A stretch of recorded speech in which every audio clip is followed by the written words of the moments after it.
دوسروں کو چور چور کہنے والا خاندان سمیت چور ثابت ہوا۔ بشرا بی بی کی گرفتاری پر خوش نہیں، یہ مکافات عمل ہے، مریم نواز کی للکار۔ ظفروال جلسے میں بولیں، بشرا بی بی پر توشہ خانے سے ہیرو کے سیٹ گھڑیاں لے کر بیچنے کا الزام تھا، کیا انہیں اس لیے چھوڑ دیا جائے کہ یہ وزیر اعظم کی بیوی ہے؟ انہیں جب بلایا جاتا تھا تو ٹانگ پر پلاسٹر چڑھا لیا کرتے تھے۔ میں بھی سزائے موت کی چکی میں رہی، روئی پیٹی نہیں۔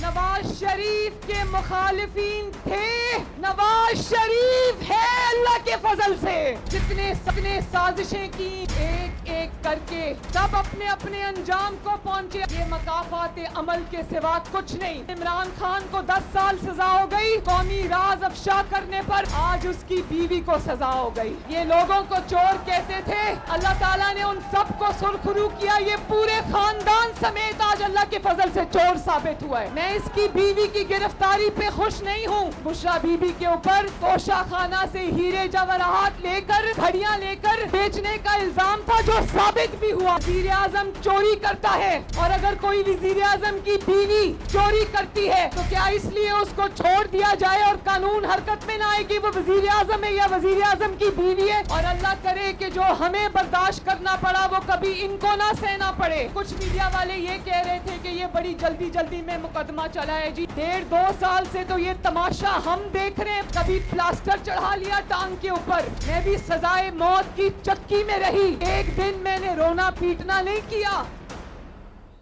اسٹیبلشمنٹ کے قریب ہوتا تو جیلیں نہ کاٹتا، حکومت خانے میں نہ جاتا۔ شہباز شریف کی گفتگو۔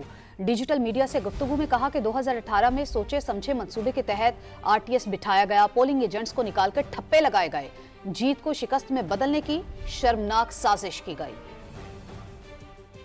کہ وزیر اعظم صاحب، آپ ہمیشہ 30 سال سے اسٹیبلشمنٹ کے آنکھ کے تارا رہے ہیں، تو میرا جواب یہ تھا، تو اس کے بدلے میں مجھے لڈو پیڑے ملے، میں نے بھی جیلیں کاٹی، میں نے بھی جلاوطنیاں کاٹی، اور RTS کے باوجود بھی ہم جیت چکے تھے۔ اس کے بعد RTS کے بعد پھر آپ کو یاد ہوگا اس رات پولنگ ایجنٹس کو نکالا گیا اور ٹھپے لگائے گئے اور جیت کو شکست میں بدلنے کی ایک شرمناک سازش کی گئی۔ سپریم کورٹ کی جو پروسیڈنگز ہیں وہ لائیو ٹیلی کاسٹ، پوری قوم نے دیکھا کہ جو سوالات کیے گئے، آپ کے پاس یہ ثبوت ہے وہ نہیں تھا، آپ کے پاس فلان ڈاکومنٹ ہے وہ نہیں تھا۔ دوسری سیاسی جماعتوں کو صرف اقتدار کا لالچ ہے، ان کو فرق نہیں پڑتا کہ آپ کے بچے بھوکے سو رہے ہیں۔ آسوا بھٹو کا حیدرآباد میں ریلی سے خطاب، کہا بلاول بھٹو مہنگائی، بے روزگاری اور غربت کے خلاف لڑ رہے ہیں۔ 8 فروری کو تیر پر مہر لگا کر بلاول بھٹو زرداری کو موقع دیں کہ وہ آپ کے لیے لڑ سکیں۔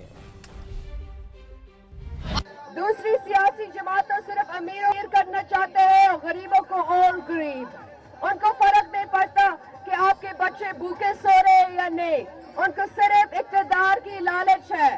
بلاول بھٹو زرداری وہ واحد سیاستدان ہیں جو مہنگائی، بے روزگاری اور غربت سے لڑ رہے ہیں۔ 8 فروری کو تیر پر مہر لگا کر بلاول بھٹو زرداری کو موقع دے کہ وہ آپ کے لیے اور آپ کے حقوق کے لیے لڑ سکے۔